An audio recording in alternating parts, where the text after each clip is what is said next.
오늘 함께 시원하네요. 오늘 함께 보신 그 본문으로 하나님의 계획 한계를 뛰어넘어라. 한계를 뛰어넘어라. 라는 제목으로 잠시 은혜를 나누도록 하겠습니다. 우리 지난주 우리 17장에 하나님께서 사라를 통해서 아들을 주겠다. 그리고는 이름까지 장명을 해 주셨어요. 뭐라 그래요? 이삭이라고.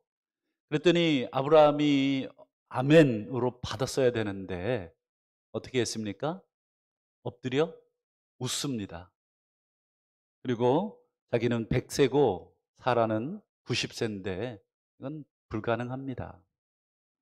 그래서 이스마엘이나 하나님 그냥 살게 해 주십시오 라고 하는 일종의 불신앙, 이런 것들을 표현했죠. 그때 하나님 뭐라 그랬었어요? 아니라. 분명하게 하나님이 안 된다, 아니다 라고 하는 그런 거절을 하셨습니다.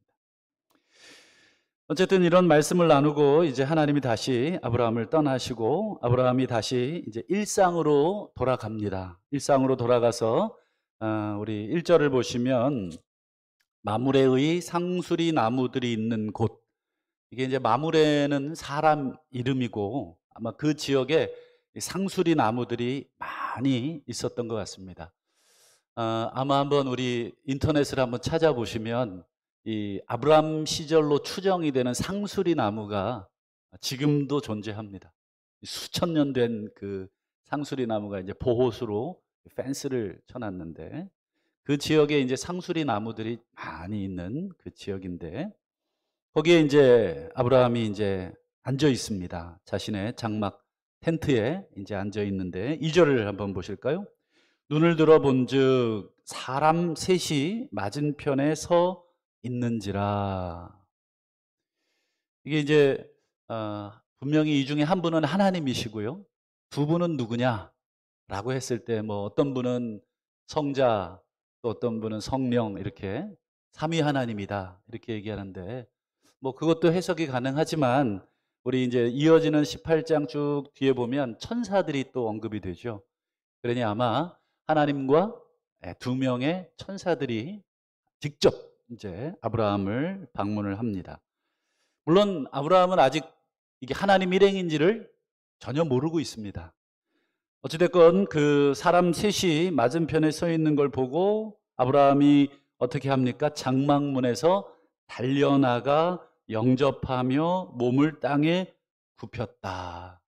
여기서 여러분 아브라함의 이 세 가지 동작이 보이십니까? 달려가다, 그 다음에요 영접하다, 그 다음에요 땅에 몸을 굽히다. 이게 완전히 이제 엎드려 절을 하는 거죠. 여러분 유대 남자는 뛰지 않습니다. 우리 전주 양반만 뛰지 않는 게 아니라 유대 양반들은 뛰지를 않습니다. 더군다나 아브라함은 지금 몇 살입니까? 100세입니다. 그리고 저 멀리 있는 분이 아는 친척이나 뭐 고위 뭐 왕이라든지 이런 높은 지위에 있는 사람이 아닙니다. 근데 뛰어갈 일이 없죠. 뭐 본인들이 오면 왔지 뭐 아쉬운 게 있다고 뛰어갑니까? 어쨌든 특이한 행동을 해요. 달려가고 영접하고 그 다음에요 엎드려 절을까지 하는. 이게 아마 그 당시 고대 근동의 이 나그네들을 환대하는 이 환대법인데 우리 3절부터 8절까지가 어떻게 아브라함이 이 나그네 세 분을 환대했는가 자세하게 나오는데 이 부분은 우리 19장 소돔과 고모라 그 이야기 때 같이 묶어서 하도록 하고 오늘 우리가 눈여겨볼 부분은 이 9절 이하를 우리가 좀 눈여겨보면서 잠시 은혜를 더 나누도록 하겠는데 9절을 한번 보실까요? 그들이 아브라함에게 이르되 내 아내 사라가 어디 있냐. 식사를 다 마쳤습니다. 환대를 지극정성스럽게 다 받으셨어요. 그러더니 갑자기 네 아내 사라 어디 있냐, 사라가 어디 있냐. 여러분 좀 이상하지 않습니까? 이 나그네들이 대접을 받는 거야 뭐 그 당시에 문화니까 대접 잘 받았는데 뜬금없이 남의 아내의 이름을 알고 있어요. 그러니까 뭔가 좀 신비로운 존재인 거죠. 신적인 존재든지. 사전에 밤에 와가지고 탁 뒷조사 해가지고 이 집 뭐 부인 이름은 사래고 뭐 종들은 몇 명이고 이거 뒷조사해 갔을 리도 없겠죠. 그러니까 뭔가 이름을 안다는 것 자체가 이 나그네들이 심상치 않은 존재다. 그다음 이것도 이상하지만 갑자기 왜 남의 아내를 찾아요? 그것도 더 이상합니다. 지금도 우리나라도 뭐 이렇게 남녀가 이렇게 구분돼서 많이 이렇게 지내잖아요. 이 당시에는 이 남자가 머무는 장소와 여자가 머무는 장소는 철저하게 구분이 되어 있습니다. 그런 면에서 남의 여인을 불러낸다는 것은 상당히 무례한 일이 될 것입니다. 어쨌든 아브라함이 대답합니다. 장막에 있습니다. 여인들의 이 숙소에 있습니다. 그러자 10절 보실까요? 그분이 이제 나그네 중에 한 대표가 이르되 내년 이맘때 내가 반드시 내게로 돌아오겠다. 그 다음에요. 내 아내 사라에게 아들이 있으리라. 뒤에 보세요. 내 아내 사라에게 아들이 있겠다. 여러분 어디서 아브라함이 많이 듣던 말 아닙니까? 언제 들었습니까? 우리 지난 17장 우리 19절과 21절을 한번 보십시오. 17장 19절 보시면 하나님이 아브라함에게 아니라 내 아내 사라가 내게 아들을 낳으리라. 그 다음 21절도 보세요. 내 언약은 내가 내년 이맘때 사라가 내게 낳을 이삭과 세우리라. 그러니까 17장에 하나님이 이미 2번씩이나 뭘 약속하셨어요? 뭘 말씀하셨어요? 그렇죠. 사라가 너한테 아들을. 사라 너 아들이에요. 이 사라가 빠질 수가 없는 것입니다. 다른 아무리 다른 여인들이 낳은 아들들은 인정되지를 않습니다. 오직 사라가 낳은 그 아들만 네 아들이다. 그러니까 17장에 2번이나 약속하셨는데 지금 18장에 식사를 거하게 잡수시더니 아내 사라를 찾고 내년 이맘때 내가 돌아올 건데 네 아내 사라에게 아들이 있겠다. 몇 번째 얘기하셨어요? 3번째 이야기를 하신 것이죠. 여러분 뭔가 이상한 생각이 아브라함 머리에 확 들지 않겠습니까?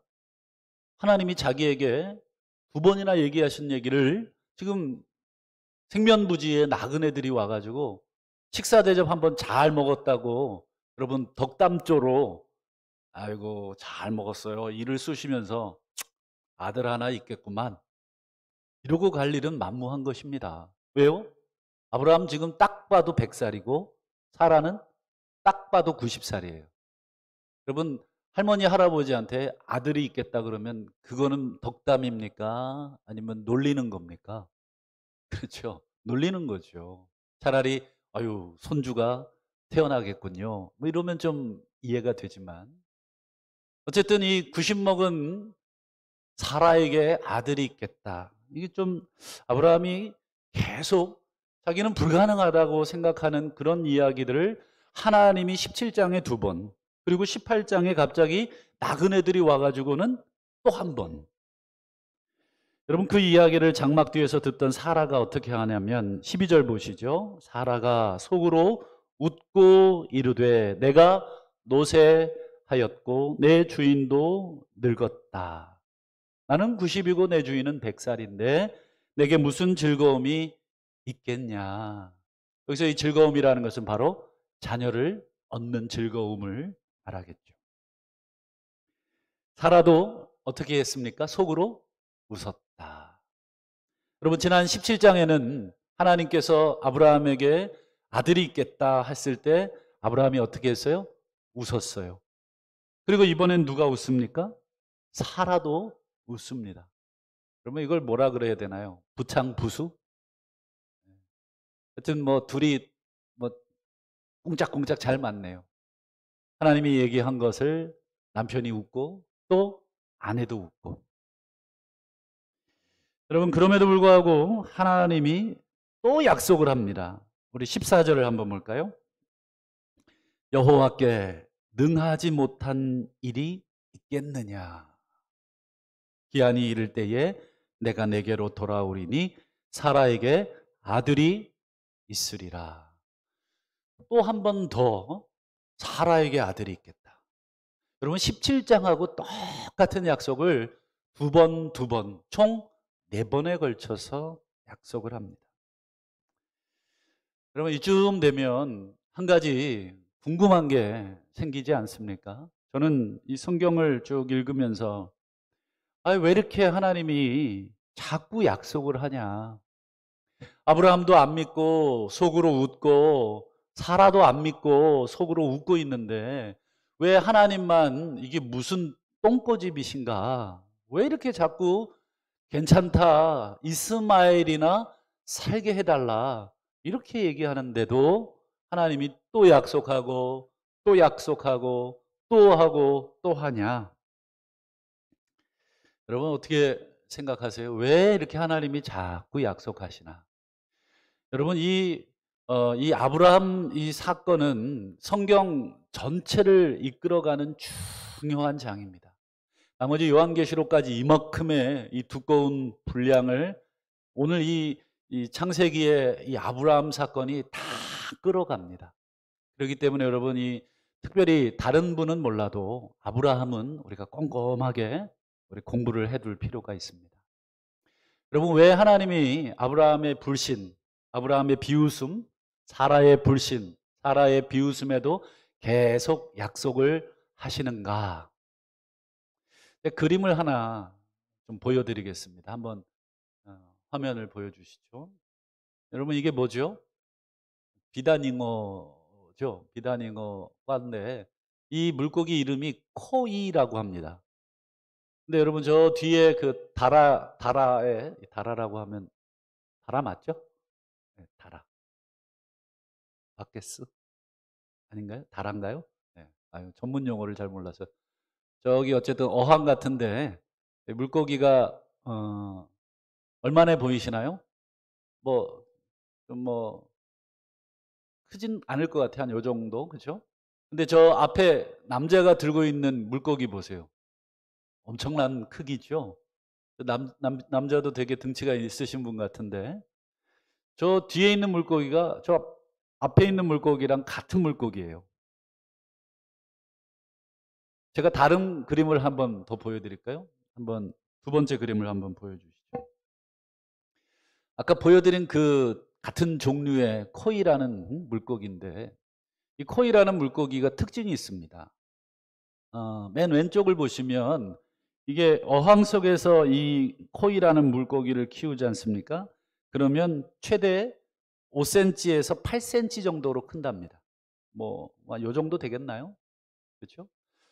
근데 이것을 수족관이나 좀 더 큰 연못에서 키우면 15에서 25cm까지 그러니까 한 이 정도 큰 거죠. 근데 바다, 강물 이런 데서 방류해서 키우면 최대 90에서 1m 20cm까지 큰답니다. 아까 처음 그림 보셨죠? 1m 20짜리인 거예요. 그러니까 이만한 거죠. 이게 똑같은 물고기인데 크기가 다 달라요. 뭐에 따라서요? 환경에 따라서. 환경에 따라서 이놈을 어항에 키우면 그 사이즈에 딱 맞게 크고 조금 더 큰 곳에서 키우면 조금 더 크고 그 다음에 강이나 큰 물에서 키우면 1m 20까지도 크는 물고기가 이 코이라는 물고기. 학자들이 이 물고기를 관찰해 보니까 이런 현상을 발견해서 이걸 무슨 법칙이라고까지 이름을 붙였냐면 코이의 법칙이라고 이름을 붙였습니다. 제가 왜 이 물고기 얘기를 보여드렸을까? 여러분 아까 다시 제가 질문을 던지겠습니다. 여러분, 왜 아브라함에게 자꾸 아브라함이 됐다고, 이스마엘이나 하나님 잘 키워주시면 된다고, 아들 더 이상 바라지도 않고 내 몸을 보시라고, 저는 이미 애를 낳을 수 있는 상황이 아니라고, 내 아내도 이미 여성의 생리가 다 끊어졌다고, 불가능하다고, 의학적으로 불가능합니다, 하나님. 지금 자꾸 이렇게 얘기하는데도 하나님은 아니다, 아니다, 내년 이맘때에 내가 아들 주겠다. 왜 자꾸 이런 약속을 하시는가?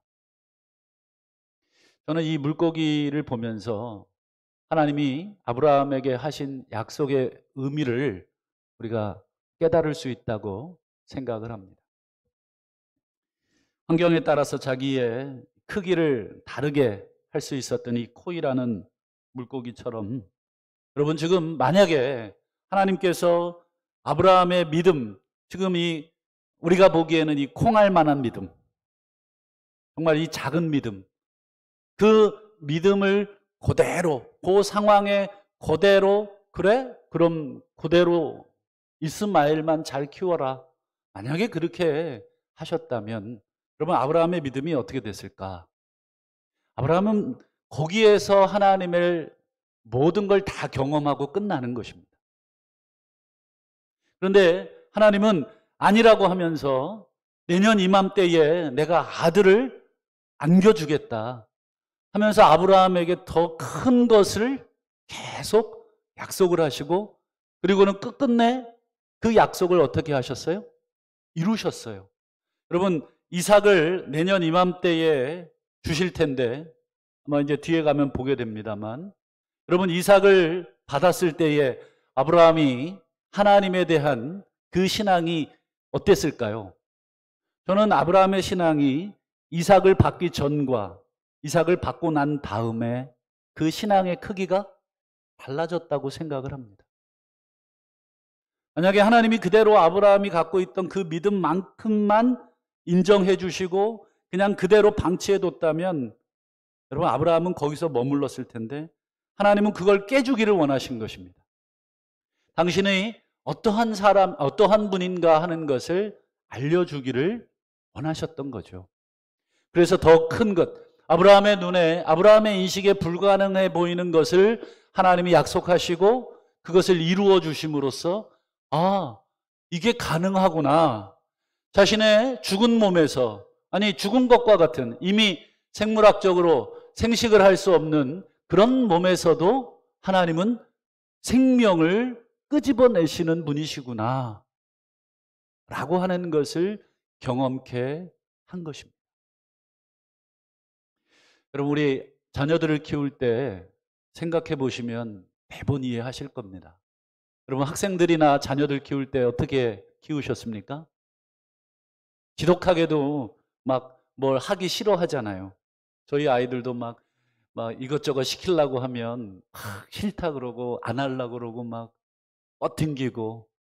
그러면 뭐 마음씨 좋은 부모님은 그래라 이럴 수도 있지만, 여러분, 안 된다. 이 아이에게 사회인으로서 또 뭔가를 준비시키려면 배워야 한다라고 하는 그런 교육적 가치관을 가지고 있는 부모님은 어떻게 하십니까? 야단을 치셔서라도 아이를 가르치고 또 그것을 배우도록 해야 되는 것입니다. 나중에 아이들이 뭐라고 하냐면, 다 큰 다음에 그때 좀 나 좀 야단쳐 주지, 그때 좀 나 좀 이렇게 해주지. 이미 본인도 뒤늦게 후회를 하는 거죠. 뒤늦게 후회하지 않기 위해서 우리 부모들은 어떻게 하십니까? 아이를 더 넓은 곳으로, 더 많은 곳으로 경험케 하기 위해서 온갖 수단과 방법을 동원하지 않고 자녀들을 더 키우는 거죠. 더 안 해본 것을 경험시키고 또 여행도 시키고 혼자 어디 먼 곳까지 보내보고 자기 안에 있는 두려움을 극복시켜보고 안 된다고 하는 생각을 바꾸어 줄 수 있고 자신감을 심어주려고 하고, 이게 부모의 역할 아닙니까? 여러분, 하나님도 아브라함을 지금 그렇게 하고 있는 것입니다. 호이라는 물고기를 평생을 어항에 키우시지 않고 조금 더 큰 연못으로, 그리고는 마침내는 어디로? 예, 큰 강으로 키우는 것입니다. 그래서 여러분, 하나님이 이 아브라함을 어디까지 키우십니까? 창세기 22장까지 키우시는 것입니다. 창세기 22장에 여러분 어떤 사건이 기록이 되어 있습니까? 그렇죠. 이삭을 번제로 드리는 데까지 여러분 아브라함의 믿음을 키우시는 것입니다. 여러분, 안 돼요. 하나님 그냥 이스마엘이나 살게 해달라라고 하는 그 믿음에서 창세기 22장 이제 몇 장 안 남았어요. 22장 가면 아브라함은 그 죽은 몸에서 받은 그 생명인 이삭을 다시 하나님께 돌려드리는 크기의, 마치 이 1m 20까지 커버린 코이 물고기와 같은 그 신앙으로 성장하게 된 것입니다. 여러분, 이 14절의 말씀을 한번 저는 이번 주에 또 어저께 또 오늘 새벽에도 계속 내 자신에게 던져봤습니다. 여러분, 14절 말씀을 다시 한번, 여호와께 능하지 못한 일이 있겠느냐. 한번 여러분들 스스로에게 한번 질문을 던져보세요. 여호와께 능하지 못한 일이 있는가? 여러분, 대답 잘 하셔야 됩니다. 여러분, 하나님께 능치 못할 일이 있습니까? 여러분, 대답하셨습니까? 여러분, 우리의 대답대로 하나님이 우리를 키우실 수도 있어요.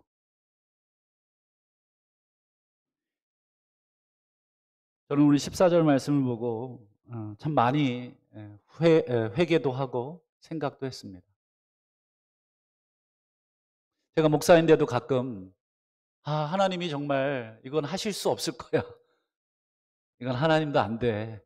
라고 생각한 불경스러운 생각을 아주 많이 했던 것을 제가 회개했습니다. 심지어 내 자신도 하나님은 못 바꾸실 거다 이렇게 생각한 적도 있습니다. 내 자신도 못 바꾸는데 하나님이 저 사람을 어떻게 바꿔? 우리 가정도 내가 하나 제대로 못 바꾸는데 우리 교회를 어떻게 바꿔? 그럼 우리 교회가 바뀔 줄로 믿으십니까? 여러분, 이 믿음에 따라서 하나님이 작용하실 것입니다. 교회에 대한 하나님의 꿈은 여러분 놓칠 수 없는 하나님의 꿈이고, 우리 교회뿐 아니라 여러분 개인에게도 마찬가지입니다. 여러분, 하나님이 나에게 약속하신 것은 나와 상관없이 하나님이 바꾸실 줄을 여러분 믿으실 수 있기를 축원합니다.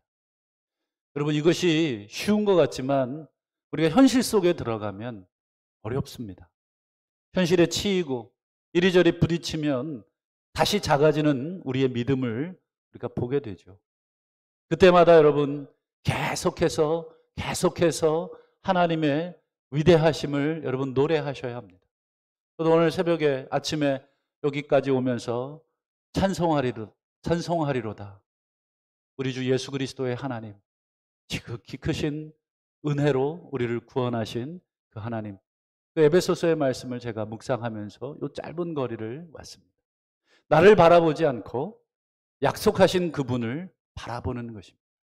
나는 코이 물고기와 같지만 하나님께서는 우리의 주인이 되셔서 우리를 어항에서 연못으로, 연못에서 큰 강물로 지금 우리를 옮기시는 것입니다.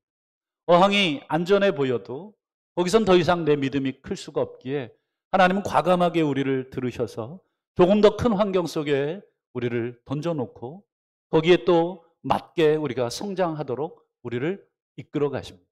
여러분, 거기에 우리가 또 성장을 하면 그 다음 단계가 또 우리를 기다리고 있는 것입니다. 저는 청년 시절에 창세기 28장 15절 말씀을 붙들고 얼마나 많이 울면서 얼마나 많이 기도했는지 모르겠습니다.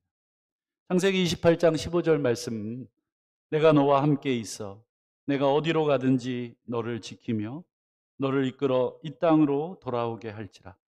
내가 내게 허락한 것을 다 이루기까지 너를 떠나지 아니하리라.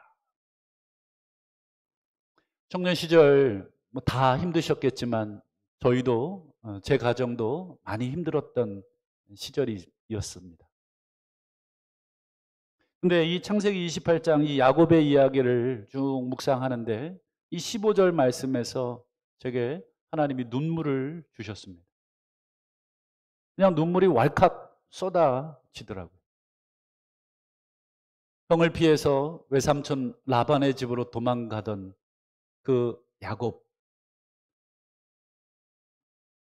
잘 데가 없어서 노숙을 하던 그 야곱에게 나타나셔서 하나님께서 하셨던 말씀, 내가 너와 함께 있겠다.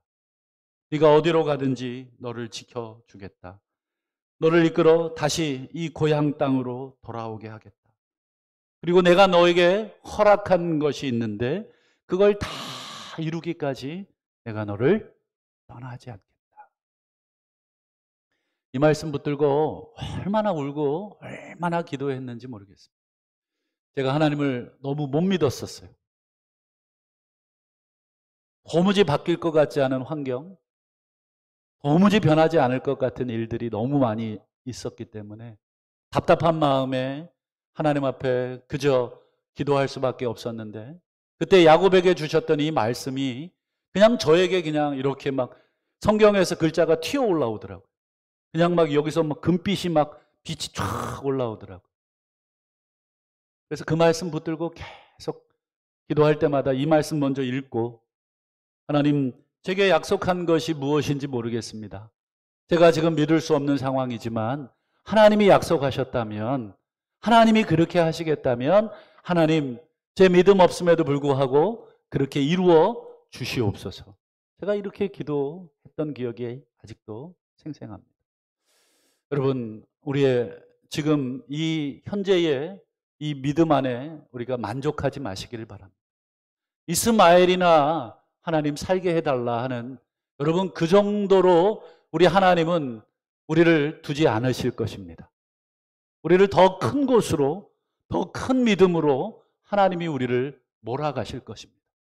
그래서 새로운 환경 또 새로운 상황에 우리를 몰아가실 수 있습니다. 여러분 하나님이 우리에게 경험하게 하시는 환경은 아무짝에 쓸모없는 일은 한 개도 없습니다. 다 우리에게 필요하기에 하나님이 우리에게 그걸 경험하게 하시는 것입니다.